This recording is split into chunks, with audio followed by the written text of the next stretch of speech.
Good evening, everyone. Welcome to another episode of So What's Been Happening. This one, what are we up to? Episode 191 on a Tuesday night, the 28th of October. This is an exciting chat with Jules Sheldon from his band Jules Sheldon and the Boundary Riders. Great name. Great name. They're always a good name to put your name up in lights and then have the band behind you. And the Boundary Riders is no exception from that. All right, just a couple of things before we kick off. I wanted just to give you a couple of gigs that you need to be looking at. So this one in Sydney for a Halloween special with Dirty Suits, Moderate Lovers and the Jane Does. This was at the Cold Day RSL on Friday. And then we've also got Saturday the 1st, Robert F. Craney, who we had on the show not that long ago, and Melbourne's own Walkerville. And Moderate Lovers again. So Moderate Lovers double for you. And then into Melbourne, it's a block party at the Croxton. This is a massive weekend for the Croxton Park Hotel. So make sure you get out there to the Croc. Tropical Fuckstorm headlining the Saturday. And on the Sunday, this one is Spiderbait headlining with supported with Floodlights and plenty of others. So must make sure you check out the Gnomes too. Incredible young band. So there's a couple for you for the weekend. But it's tonight. It's all about Jules Sheldon, and it's time to bring him up. Let's see what he's got. Welcome, Jules. Aaron, how are you, man? Good, man. Very well indeed. Thank you first and foremost for jumping on the show, episode 191. It's great to have a chat to you and find out a little bit more about you and the band. Thanks for having me. Thank you really, and thank you for keep doing such a wonderful thing that promotes great independent live music. We need more of it. Cheers, mate. And I know there's a tie to this one, but bizarrely, on all the days of this, we could put this show together. This show is going to be dedicated to the memory of SPJ. I know a massive influence on yourself. Yes. SPJ, we'll talk about him a little bit more as we go. As you can see, I got the classic T-shirt going. Absolutely. And a shout out to Angie Jones. We're thinking of you, mate. So always a tough time in and around anniversary birthdays of someone that passes. May I show you something that's related to him, which is very cool? I'd love you to. Absolutely. So basically, Angie gave me this, which Spence and her got on Chapel Street for $100 a couple of years ago. And I'm an ardent Les Paul Jr. user. Very nice. And what's really lovely was Angie wanted me to have something of his after he died. And everything was so iconically, classically Spencer, instrument-wise, that I felt weird about it. I don't like the idea of, trying to ape my mentor in that respect. But I suppose the Les Paul Jr. found me. And I literally, 5 minutes ago, finished installing the proper pickup in it too, which is what Spencer would have wanted on it. So it's a very strange little thing that everything has kind of come together today in that regard. It's very eerie, but it's very classically Spence too in that respect. Yeah, and just to set this up, by no means was this ever planned for this day. This was a bizarrely put together. We picked a date, booked by Chris Familton, and thanks to Chris for connecting us with Jules. It's great to have this chat, and he is doing amazing things for music, and long may it continue. Just on that, how important is it to have someone like that doing publicity in your stable, letting you do what you do and not have to try and be a cross promoter and do everything all at once? I mean, it's hard to really put into words. I'm kind of blown away by the stuff Chris has brought together for this, and Famo does an amazing job. And I suppose how do you put this? It's like when you know that someone is actually going to do the right thing by you, and Chris does because he's an absolute ardent professional, it means the world. And us artists, we're pretty limited in our funds, especially in this climate at the moment. And working with someone like Chris, who is just one of the most god-honest, hardworking blokes you'll ever meet in music, it just puts your mind at ease instantly. It means the world to have him on board. Yeah, beautifully said. And Chris, long may it continue. And thanks for doing so much for this show too, Chris. I really appreciate it, mate. All right, let's move to this amazing release, mate. Tramways In My Mind. That's exciting. Oh, yeah. Also, firstly, the album Electric Transport. Let's set it up, but let's play a bit of Tramways In My Mind first. Here's the clip for it.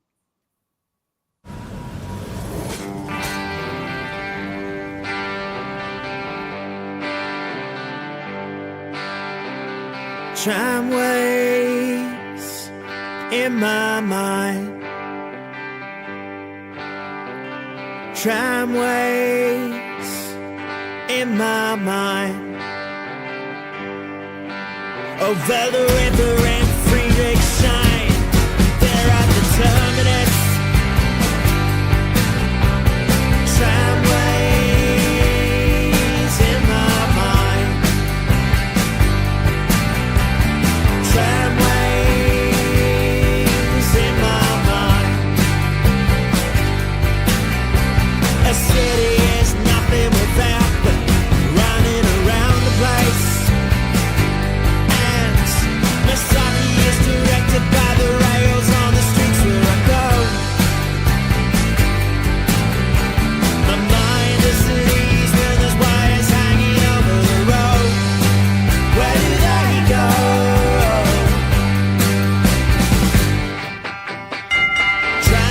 Tramways in my mind.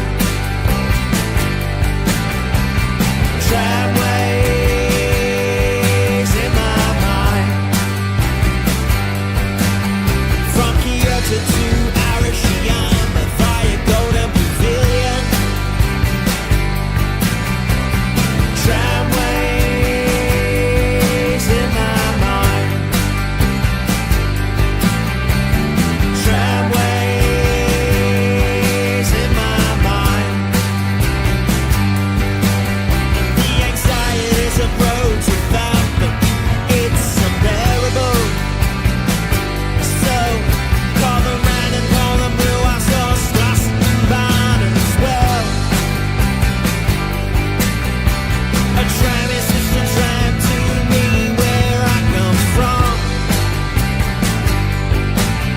Only I see the remnants in places that got rid of them. Oh, tramways are in my mind. And when the Wellington trolley bus came down Adelaide Road at my lowest point, it soothed my mind. And in the grey of Manchester around Piccadilly, they were everywhere. As far as the eye can see. Oh, the tramways are in my mind. The tramways are in my mind. The tramways are in my mind. They're in my mind. The tramways are in my mind.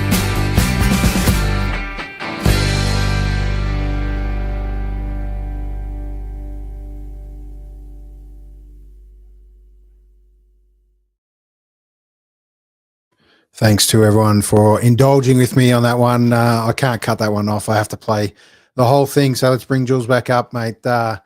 Tramways. Tell us a little bit about the connection, mate. Well, first of all, you are too kind playing that in its fullest. I very much appreciate that.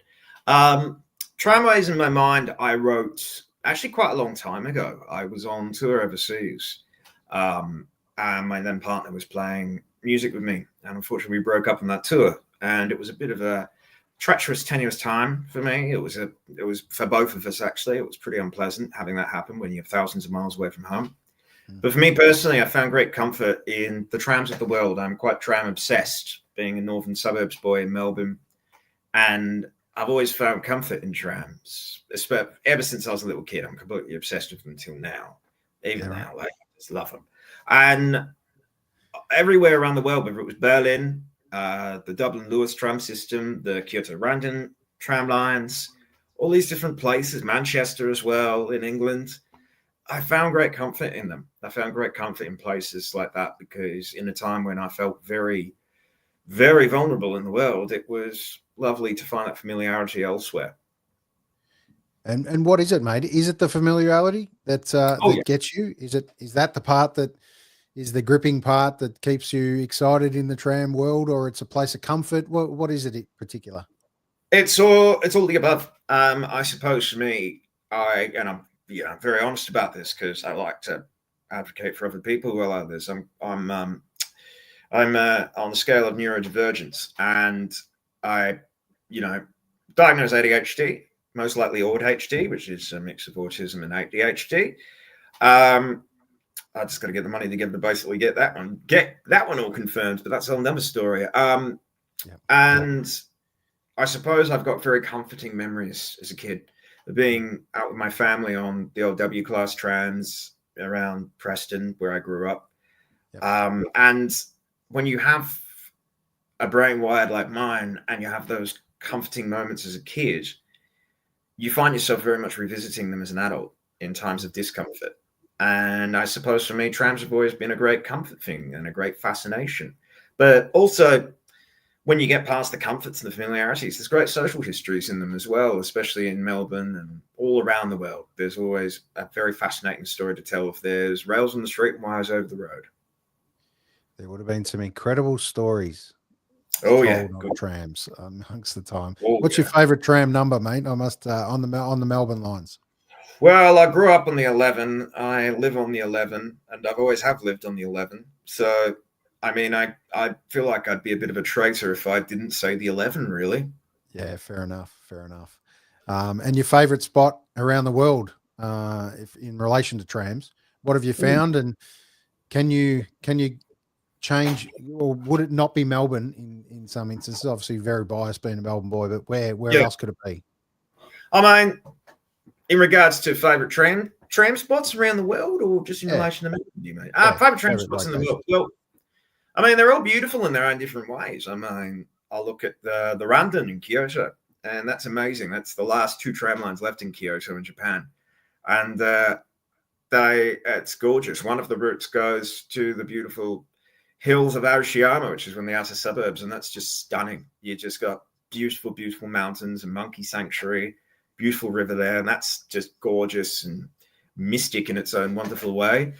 I mean, but I think one of the most interesting ones in regards to stories and how trams tell a story of a city is actually Berlin, because when you go to Berlin now, you notice that the majority of, if not all of the tram lines are in the east side, and that's because when the wall was up and it was divided into east and west, East Berlin kept its trams while West Berlin got rid of its trams.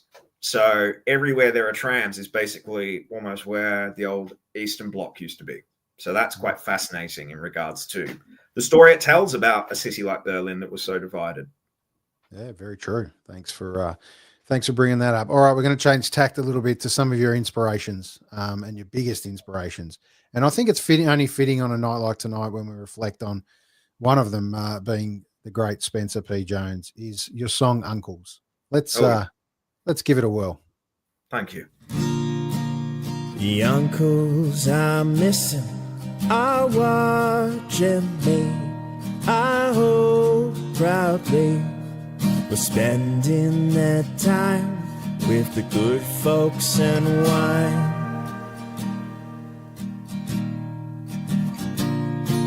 You brothers in arms comforted me. You taught me to speak with the big old guitar that I hold in my arms.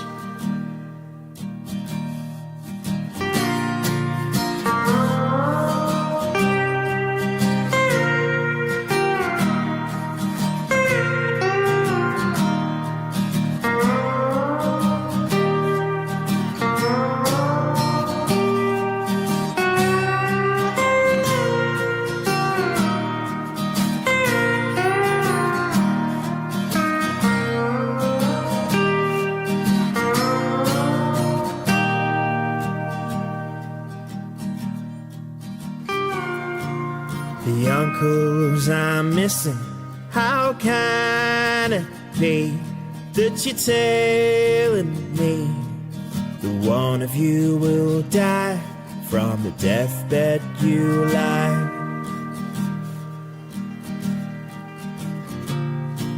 Your brothers in arms you take to the stage on your closing page, 'cause death ain't got shit when it's these folks it hits.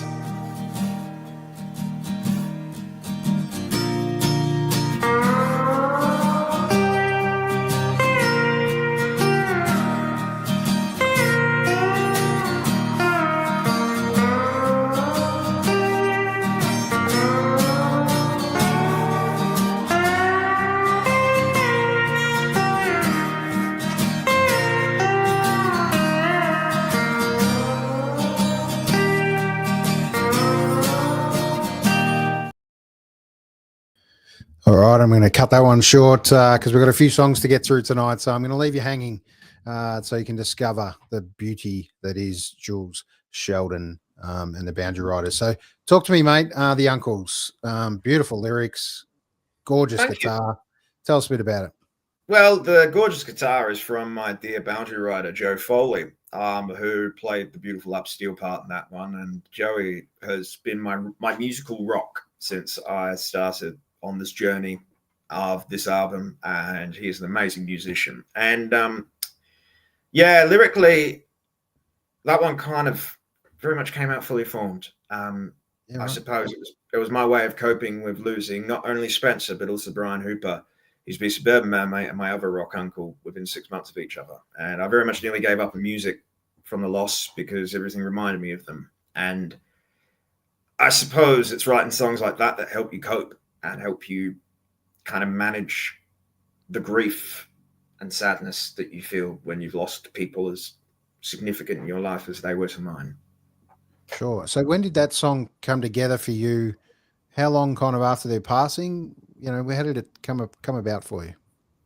2 years. It was, that was one of the ones I wrote during the lockdowns. And I suppose when you got nothing else to do but write songs, you kind of find that it all comes out whether you like it or not. There's nothing there to really distract you or stop you when you're in that position. So you might as well just write about it.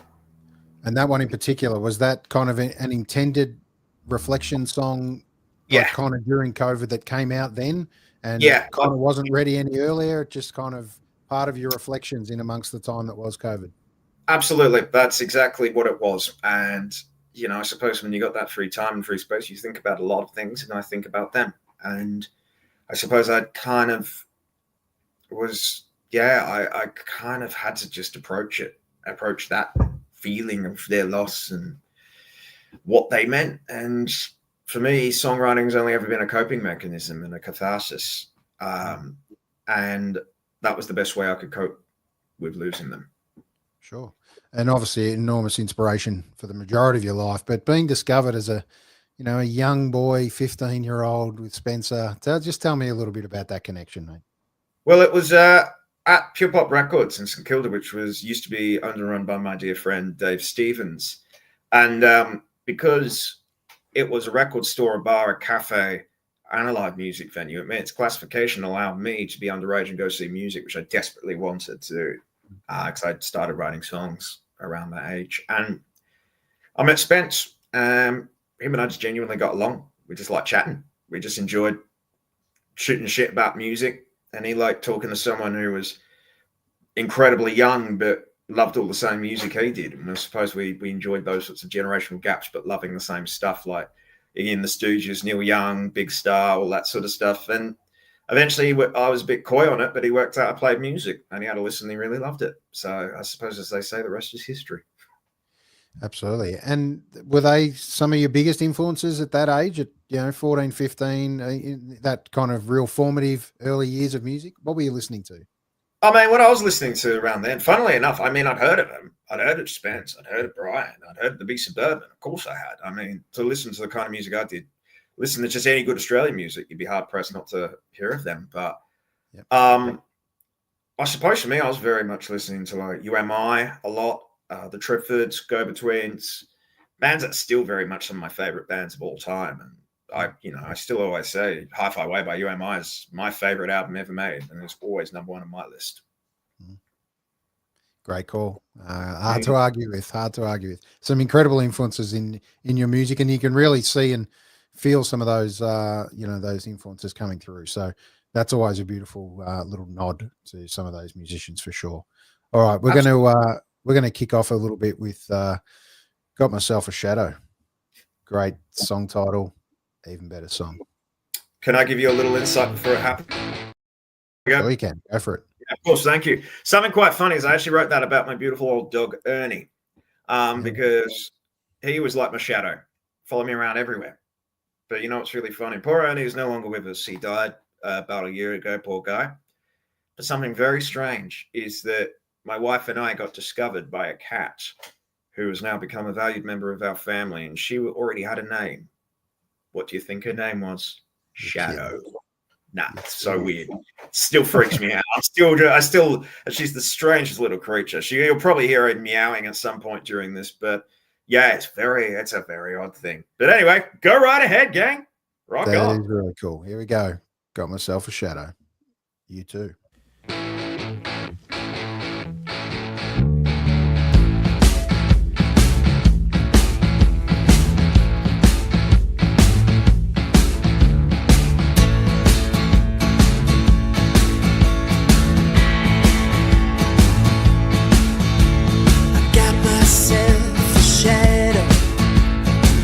At me with his kind eyes. There's a space for him in my bed all the time. Then the kisses hit as he turned out the light. He said to you, my brother, I won't leave the side.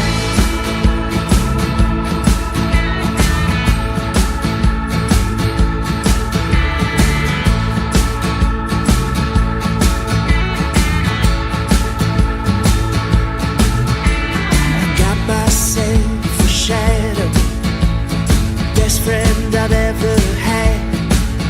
He makes it click, he makes it tick. He drives away all the lonely and the sad. I said to you, my brother, I won't leave the side.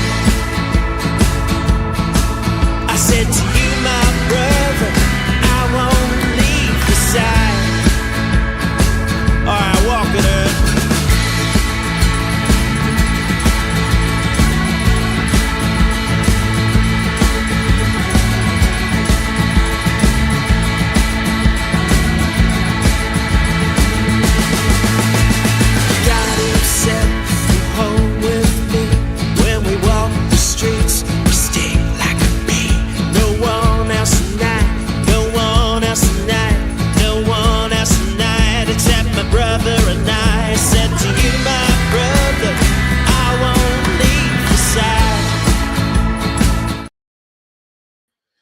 There you go. Got Myself a Shadow. It's great, mate. Really catchy. Great to have keys, solos.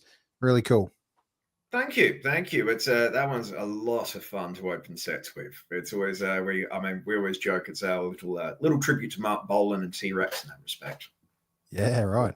Very cool. All right, we're going to move along to Burn the School to the Ground. Tell me a little bit about that one, mate, before we roll it. First of all, I do not condone arson towards educational institutes. I swear. I swear hand on heart about that. I am not condoning arson.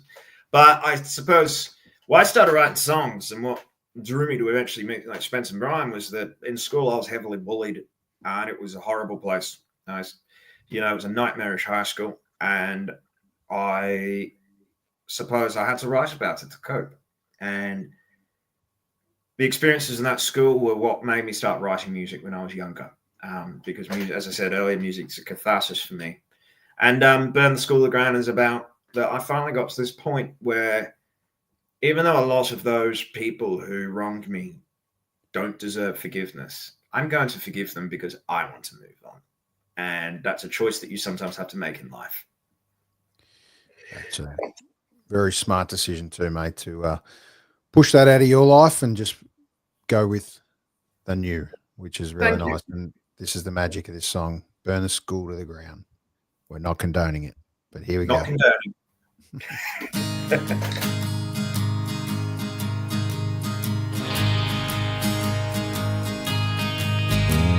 I fell into a dream, I brought along trips down corridors that I recall. But then I lived in spite of it all. Burn the school and the ground and cleanse my soul. I fall into an age of helplessness. Dreams of fights recur, they're near endless. How could I thrive with that duress? Burn the school to the ground and end this mess. Despite you will,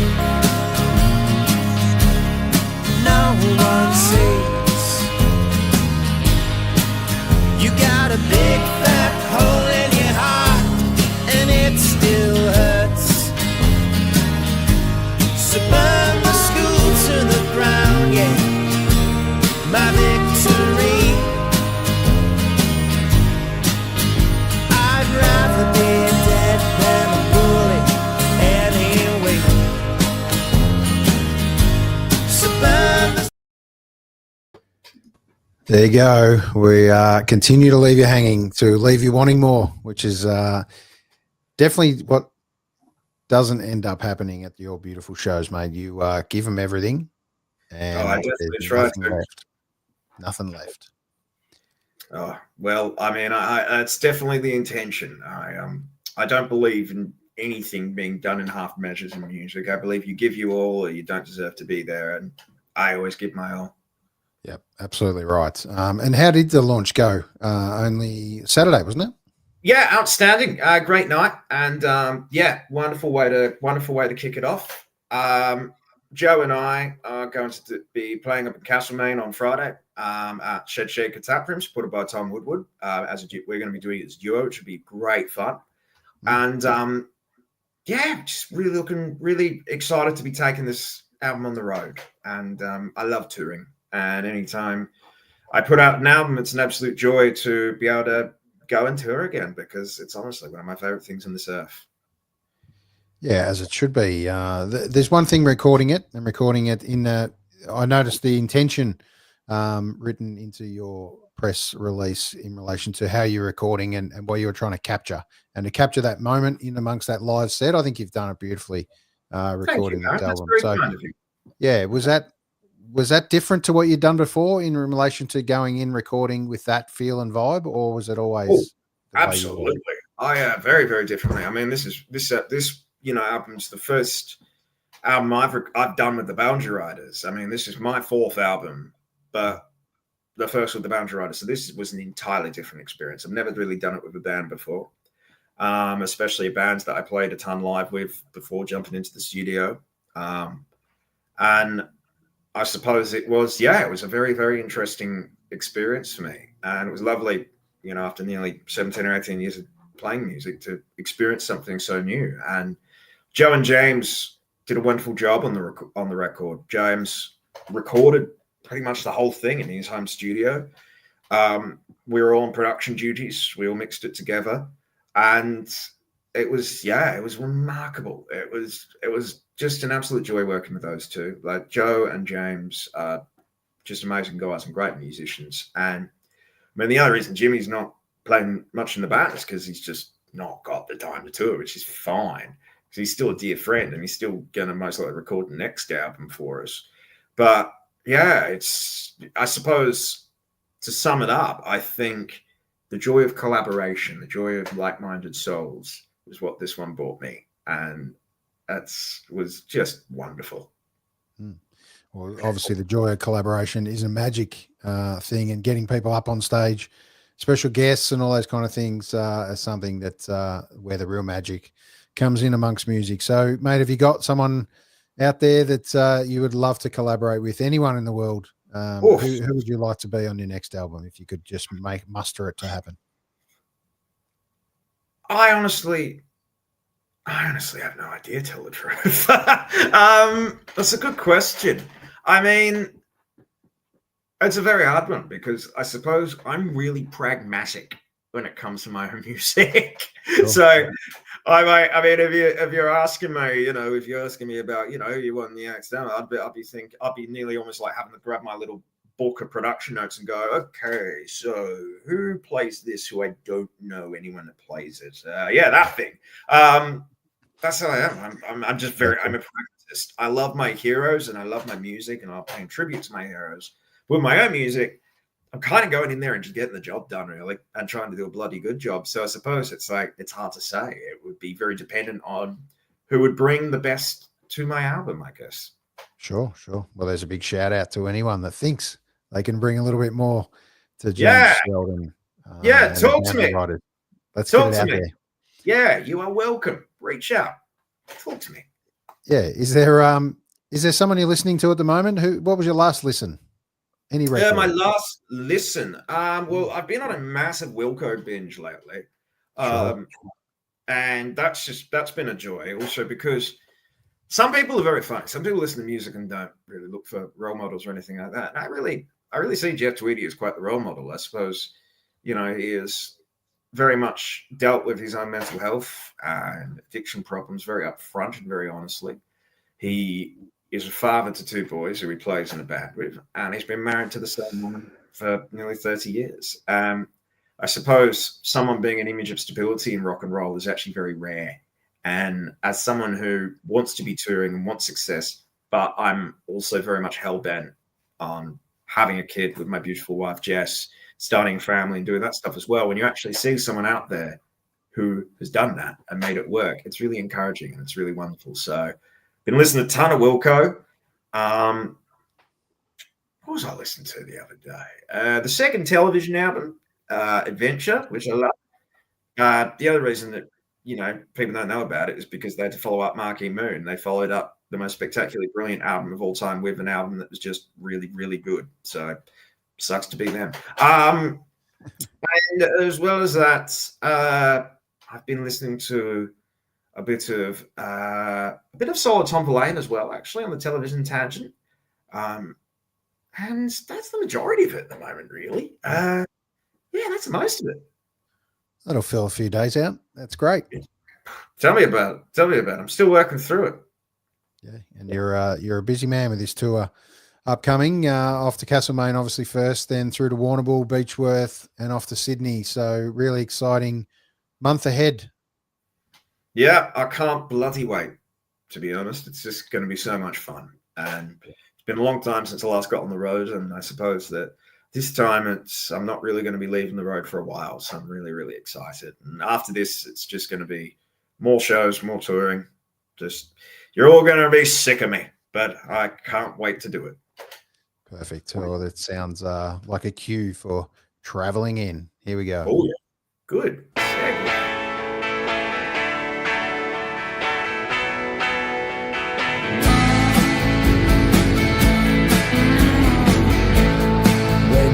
Come to me with your own loving smile, just like the troubles never stop. Oh, so long ago, before the place and time, you threw the gauntlet down to the pile.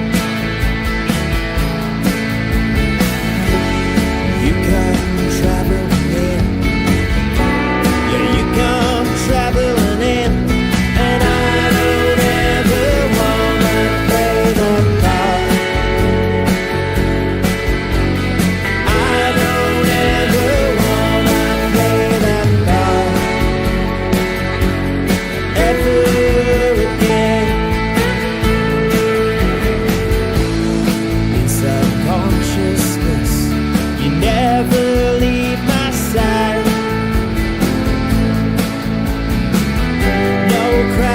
that shatter us apart. No rest in these streets, no solace here to find. Just clues to how I lost your heart. You come traveling in, yeah, you come traveling in, and I don't ever wanna play that part. I don't ever. There you go, traveling in. Cut it off right when it's left you more. So there's another one to go and check out, traveling in. Tell us a bit about that one, mate, what it means to you, about revisiting or not revisiting. Yeah, well, it was funny. It's about a dream I had quite a long time ago when I was dreaming. I was back in an old relationship, and that was not where my life was at that point. I'd been out of that relationship a long time, and in the dream, I remember specifically realizing where I was and what I was doing and who I was with, and that part of my life had been over for a long, long time. And I suppose in the dream, I remember saying, I don't want to play this part. And I woke up and that was still in my head. So I suppose that prompted the song that came out rather quickly after that. Yeah, nice. And just on the songwriting process for you, what is it something you go and deliberately sit there to put together music and write songs and lock yourself away? Or is it Absolutely. something that comes to you? Like what's your kind of process? Both. Mm. You never know how a song's going to come to you. All you hope Sure. for is that it will come to you. Is it a real mixed bag in amongst this album? How things have Oh my God. all come together? Oh my Lord. It is. I've got to the point where songwriting has become so predictably unpredictable as I've gotten older that I suppose I've just started cherishing it, really, and cherishing the fact that I don't know how the hell the next one is going to come to me. But when it does, you just embrace the process and enjoy it and be happy that it has come to you. Yep. Yeah, a bit like Little Shadow we discussed before. Oh, yeah. As I said, she found us. Yeah, not to leave in a hurry. All right, The Fountain. Yes. It's a ripper.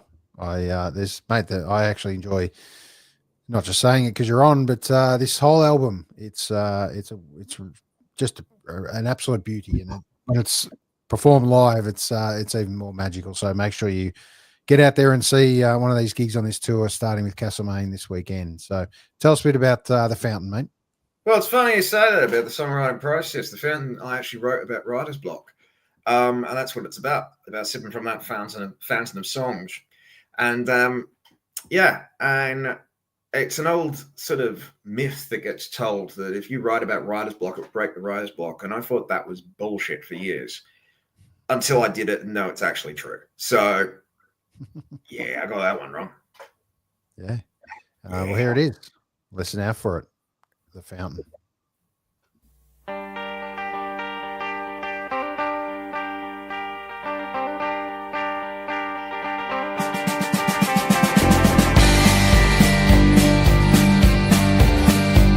I'm sipping from a fountain and it tells me that I've been filled. No more coming round here till you pay up all out your bills. I say, Bobbin, don't you leave me out here. The crickets singing songs that get me chills. He says this is the way. Can't hide in excess. This is the way. You wait till you get blessed. I'm waiting for the right time to go sipping from a fountain again. Bobbin, he go telephone me. He says I am the man he wants to see. He said, boy, now your mountains climb. What you gonna say would be divine.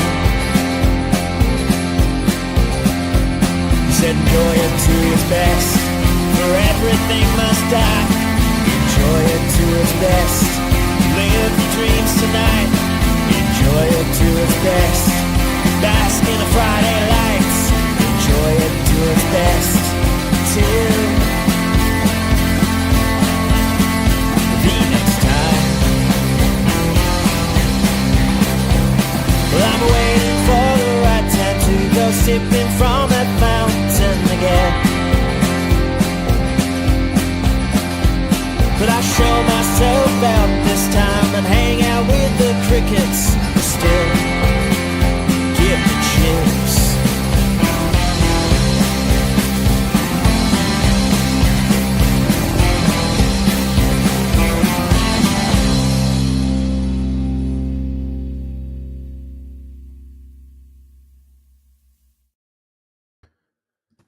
Too good to cut off, they say. We got the whole thing. We got the whole thing. I thought I'd surprise you on that one. Lucky great. you Well, guys. especially when it's in relation to writer's block. I think there's a lot of little narratives in there that we can grip from. But in relation to once that shackle's broken, Oof, let's you get never it on. stop. Oh, Yeah, yeah. I think that absolutely. was actually the last time I had a block, too, which is quite funny. Touch wood. Touch wood. Don't want to have a block again. I hate writer's block. But I think that was the last time I had a mega block. So that's quite funny in its own way. Absolutely, it is. And now that you're out with a whole stack of new music, it's really exciting to hit the road again. And then what's next after that into next year? For Well, Jules we're going to Sheldon? record the follow-up probably around March, April next year, which is very exciting. I've already written all of that. I've almost written 2 follow-ups, which is very, very overachieving of me, but who cares? That's exciting. Look, it's like I was always the kid in the class who like put his hand up and wanted to answer every bloody question. So I guess I still am really, but just the musical version.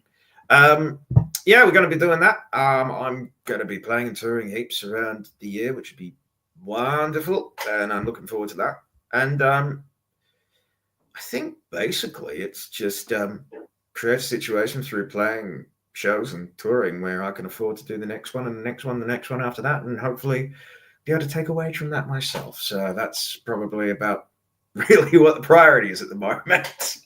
Yeah, it would be nice. But on behalf of all the punters out there, mate, that get to your gigs, and I know you don't do it for money. Unfortunately, you do it for love. Because you love music. And if money can come from it, then it's an absolute bonus. But long may it continue. Thank you, my friend. And, that's the thing about it. It's like, if you're lucky enough to be in a situation where you can, where it can pay for something in your life, it's wonderful. But I suppose you do it because you love it. And I bloody love it. I really do. I really, really love it. Yeah. Well, let's, and speaking of loving things, let's talk about guitars for a second, mate. What's your favorite in the stable? What do you got? Oof. Well, I got a couple at the moment. I've got my wonderful workhorse of a Guild acoustic, which is a thing of beauty.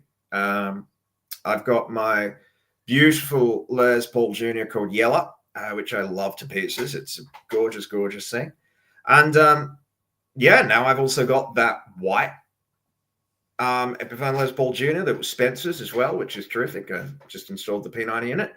And I've also got my trusty old banjo too. So those are my mainstays in my arsenal. Yeah, perfect. And you got a few other skills other than just guitar, mate. Tell us what else you turn your hand to. Well, I've taken up playing banjo. That happened very quickly, which is very funny. I love that instrument. As I sent out my newsletter today, and I was trying to describe it, how much joy I get from it to my my mailing list crew, and the only thing I come up with was it's like in regards to if you're feeling anxious, strumming a banjo is like Valium contained within 4 strings, because I have mine 4 strings in Chicago tuning, and I love it. Absolutely love that little instrument. It's a gorgeous thing, and I've also just started recording myself, setting up a little home setup for demoing, and that's been really, really fun. That's been a wonderful way to learn more about my own songs and how I can play my own music, and it's really, really exciting. Very good, very good. And are you one of the real critical types of your own music that is always something that it needs and needs again, or do you kind of let it flow and just become its own thing of beauty and know when to call it? I'll let it flow. I'm a perfectionist. I have a sort of saying to myself, perfectionist in the process and appreciate the moment afterwards. And Great I philosophy. suppose in the process, I will be the one there saying, no, this one note sounds terrible. We're redoing it. And then we redo it. And after we've done it, I'm like, cool, we did it. It's done now. Finished. Let's go with the first one. Exactly. Yeah, let's go with the first one. And also, I'm a real believer in like recording an album or recording a song is capturing lightning in the bottle. So you don't overthink it and you don't overdo it too much. Yeah, sometimes the magic and the beauty is in the mistake. Absolutely. I mean, burn the school to the ground. You can hear Joe opening a can of beer twice in that. I mean, we couldn't get rid of it, but we kind of liked it. So we were like, yeah, just leave it. Cool. It's the moment. Yeah, there's a little chestnut for you to go and look out for or listen out for. Absolutely. All right, here's Carried Away, something I think we can all do at times, but sometimes it's good to actually get carried away. Oh, yeah. That's success. Oh, yeah. Down on the bed we kiss, our troubles into dust, and I won't stand a reason my way into your trust. Naked in the midnight air, breaths all linger in the frost, hanging, vanishing, just like old lust. And when the moment comes, we stop it all again. Don't let ourselves get carried away with this. Don't let ourselves get carried away with this.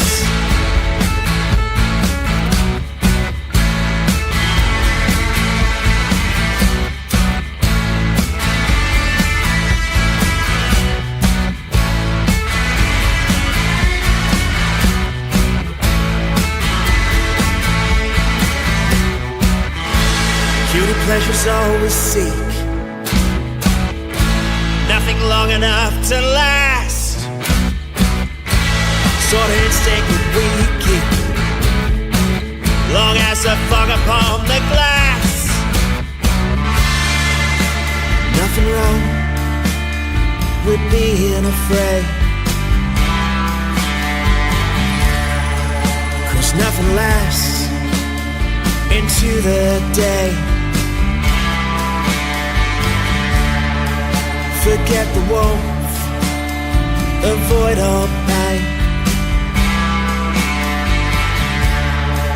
and cut the instinct to start it all again. Don't let. There you go. Nothing wrong with being afraid. That's a pretty powerful little line in there. Oh, yeah, absolutely. Absolutely. I mean, definitely nothing wrong with it. You're better off admitting fault and admitting fear, because I think that's a much more gutsy and strong thing you can do in life. And let me tell you, people that don't take responsibility for actions, fears, or their own emotions are the most cowardly ones of all. Yeah, that's absolutely true. Very true there. And what's the biggest thing that you fear in today's world? What's out there? I think the biggest thing I fear is losing what makes me me, and losing autonomy, and losing the ability to feel joy on my own terms, I think is my biggest fear. Yep. Yeah, you come across as a pretty balanced human being, Jules. And obviously that cathartic nature of being able to write music and putting thoughts down. A lot of people talk about journaling as reflections and all those kind of things, and outpourings of emotion. It's a pretty special and unique talent to have something like songwriting. And I'm so happy to. Yeah, the good songwriters out there can use it very much to their advantage. I thank my lucky stars. I have it every single day. I am so grateful to be a songwriter. As you should, as you should. So just before we finish up, we're going to play one more song, the last track on the album, When I'm Old. Couple of last questions for you. If there's one thing you'd wish for in amongst your new album that you put together, and you said largely it's already been written, what are you kind of hoping for out of this next album? Is there a change up of any sort going to happen? What, more banjo? What is it? Well, definitely more banjo, because there was no banjo in Electric Transport. So I suppose even if I play one note of banjo in the next one, there's going to be more in it. But I think it's going to be a bit more. It's going to be possibly a bit quieter. There's going to be a few more experimental parts of it. Thanks, Jeff Tweedy. And I think it's possibly going to be maybe a bit more countryish. But I suppose we're going to have to see, really, because I have a feeling this is going to be one of those ones that changes shape throughout the recording process. So stay tuned, folks, because I don't bloody know. Super exciting, especially if you're prepared, and I think crack that can of worms open. Be prepared to be experimental. There'll be some magic in the next album for sure. Well, Bowie said a great quote many years ago that I kind of like to live by, which is that if you paddle into the water and you get to the point of it where your toes are just touching the bottom, that's when you're going to make your best music. And I'm a firm believer in that. That's a great line. One that we should all kind of look out for a little bit in life. Absolutely right. Absolutely right. And the title for this last one, When I'm Old, I have to ask the question, what do you kind of hope for as you get older? You're still only a young man, but as we look into the world that can sometimes be the world of sorrow, where you can overthink things, what are you kind of hoping for as you drift off into your older years? I hope I can just look back and go, you did it. You set out what you wanted to do, and you've done it. And I can be proud of my younger selves. That's what I hope for when I'm old. Yep. Well, bloody good way to look at it as an outlook on life for sure. So we might play this one out, mate, to the end the show. So when I'm out, or when I'm old, sorry. Is there anything else you want to say in relation to this song just before we finish up? I suppose this one is the closest I feel like I've ever come to writing a song that could be written by one of my heroes, John Prine, who for me is one of my all-time favorite songwriters and singers. And I suppose this one, it's about how we really are the sum of our memories, and people who we lose along the way. If we remember them, then they never truly die. But also if our memories of those people and experiences we have go over time, then that is when you truly die. Yeah, powerful thoughts, mate, to end us on. So thanks for joining me tonight, mate. We're going to play out When I'm Old. Congratulations on the album, most importantly. Thank you. It's fresh out into the world now. Long may it continue. And look forward to many more years of Jules Sheldon music. Thank you, Aaron. I really appreciate you having me, and thank you for doing what you do. It is very much appreciated by all us musicians out there. Perfect. See you out there on the tour. See you, mate. Have a good one. Beautiful to have Jules join me tonight, Jules Sheldon and the Boundary Riders on this one. So here we go with When I'm Old. See you out there soon, and look forward to catching you at a gig. Please be safe over this long weekend period. When I'm old.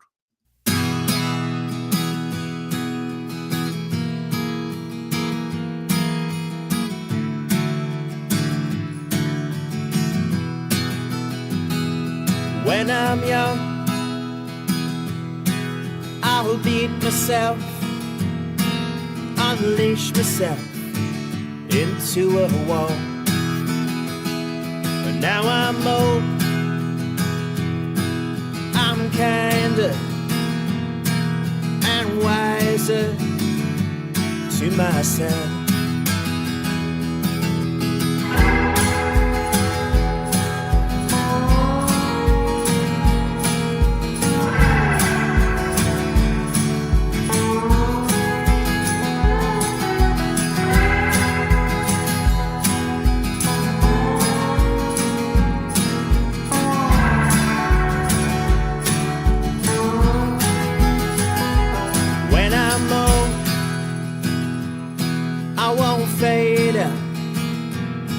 I won't lay down and accept the storm. When I mow, I'll say the names, I'll stoke the flames, keep the memories warm. The memories, well, they're the last flow, or they're the last straw I will take. Alright, boundary riders.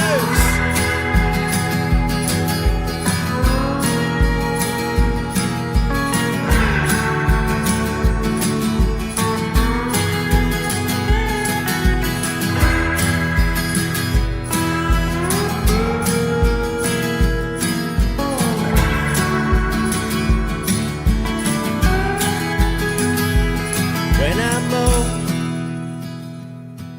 I'll be the one who stays around, just looking back. When I mow,